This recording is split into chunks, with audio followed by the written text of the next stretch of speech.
Bienvenidos a El Análisis. Hoy, pues, nos adentramos en un pasaje del profeta Isaías, un texto escrito además para un pueblo exiliado, desesperado, en Babilonia, que contiene una de las frases teológicamente más desconcertantes de la Biblia, la promesa de la venganza de Dios. Exacto. Es una expresión que, de entrada, choca frontalmente con la idea de un Dios misericordioso.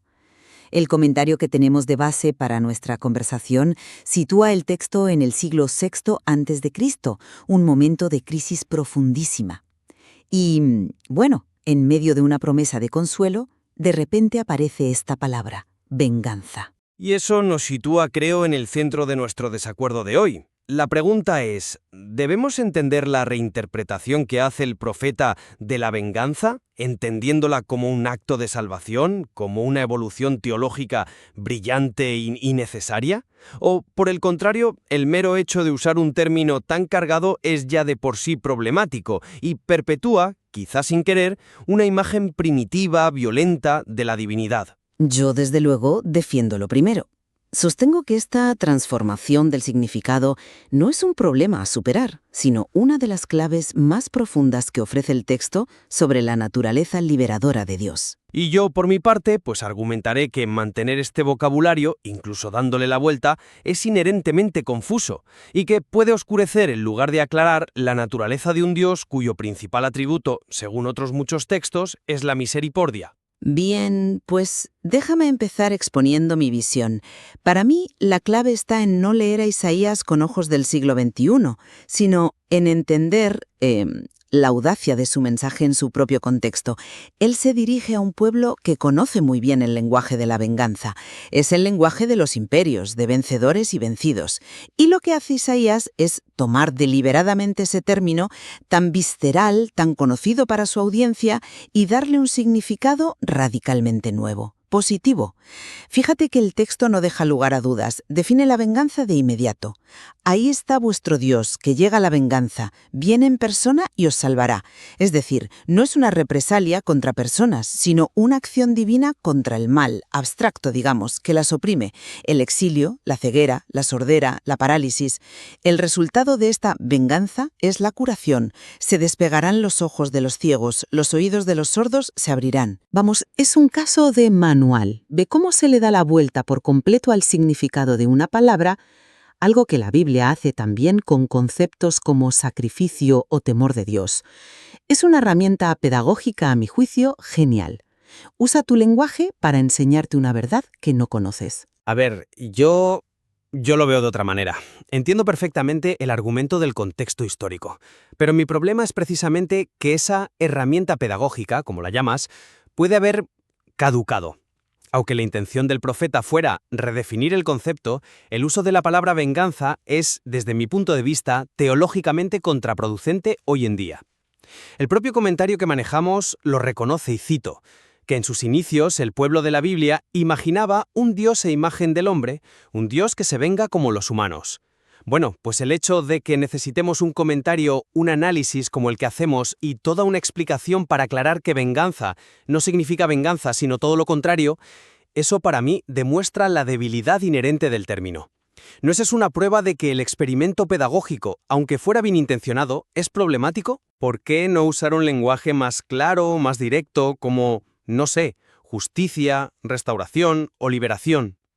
Mantener este vocabulario tan arcaico corre el riesgo real de perpetuar una imagen violenta, retributiva, de Dios que, seamos sinceros, es un obstáculo para la fe de muchas personas hoy. ¿El texto y de perder la genialidad de lo que está haciendo Isaías? Es que no es una simple sustitución de palabras, es una subversión del concepto mismo de poder divino. ¿A qué te refieres exactamente con subversión? Me refiero a que, en el mundo antiguo, los dioses demostraban su poder a través de la violencia, la conquista, el castigo. El poder era destructivo.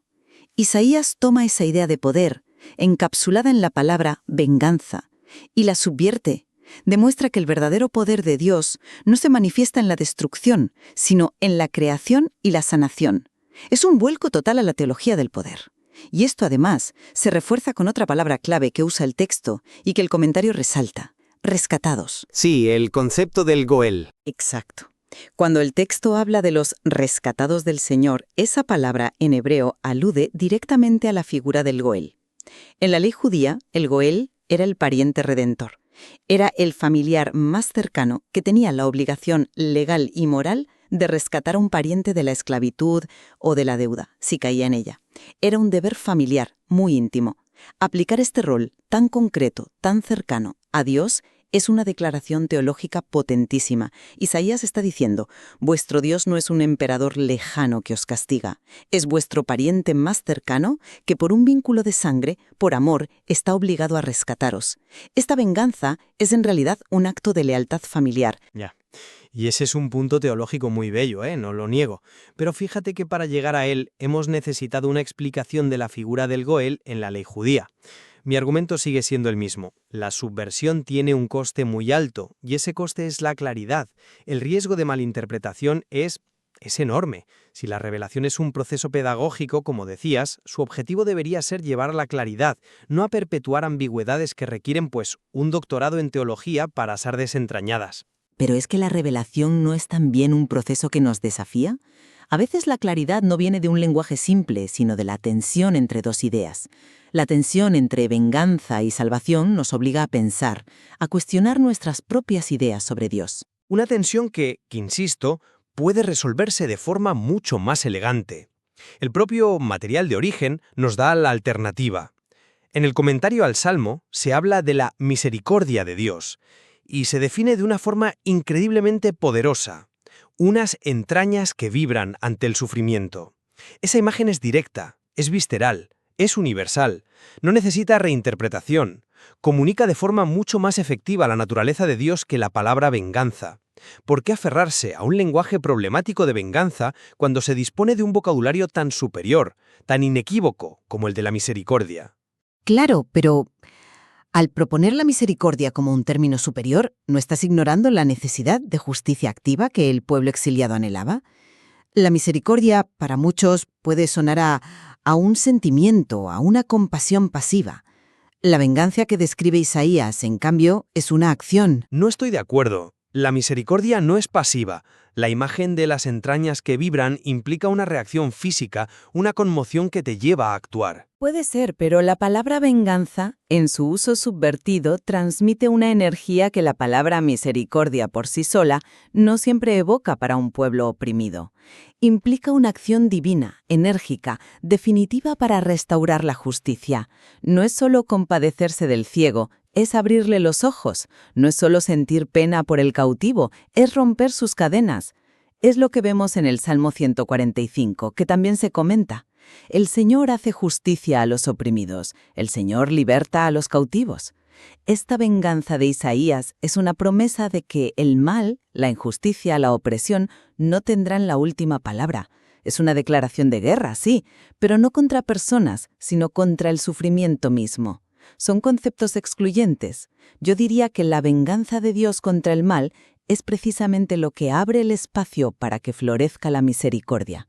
Son, quizá, dos caras de la misma moneda divina. Me parece un intento interesante de reconciliarlos, pero sigo pensando que la moneda está acuñada con un material tóxico. Y creo que el texto del Evangelio que se comenta en nuestro material de origen ilustra mi punto a la perfección.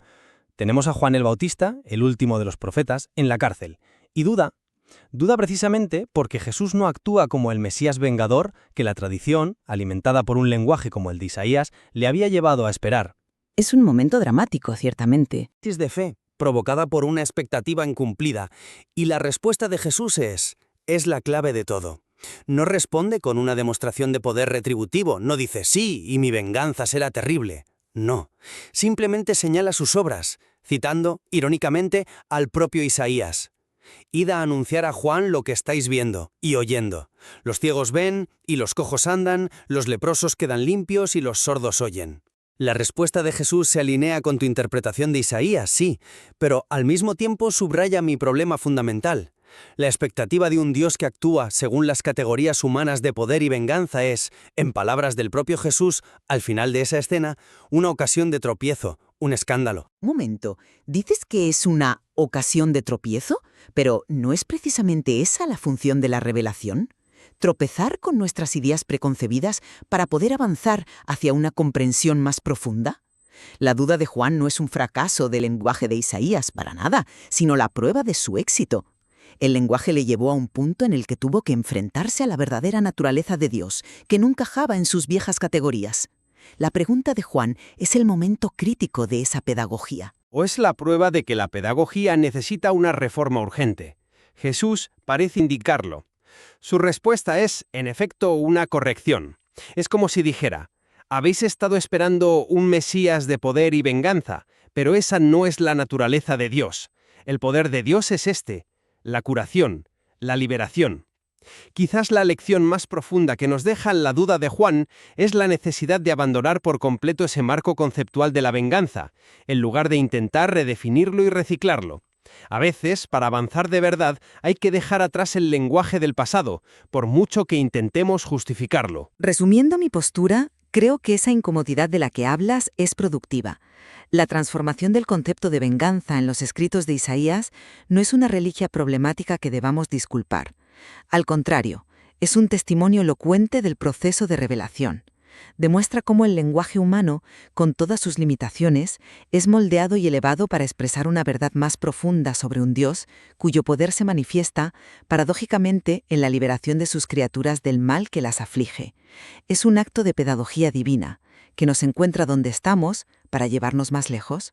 Bueno, por mi parte, concluyo que si bien la intención teológica es noble y la reinterpretación es ingeniosa, la persistencia del término venganza representa un lastre conceptual. Aunque se redefina, su carga semántica original es tan potente que crea una ambigüedad innecesaria. Una ambigüedad que, como demuestra la duda de Juan Bautista, puede dificultar una comprensión clara de Dios como un ser de amor y misericordia, un concepto que los propios textos bíblicos, como hemos visto, ofrecen de manera mucho más directa y bella con otras expresiones. A veces, para avanzar, es necesario el coraje de abandonar el lenguaje del pasado.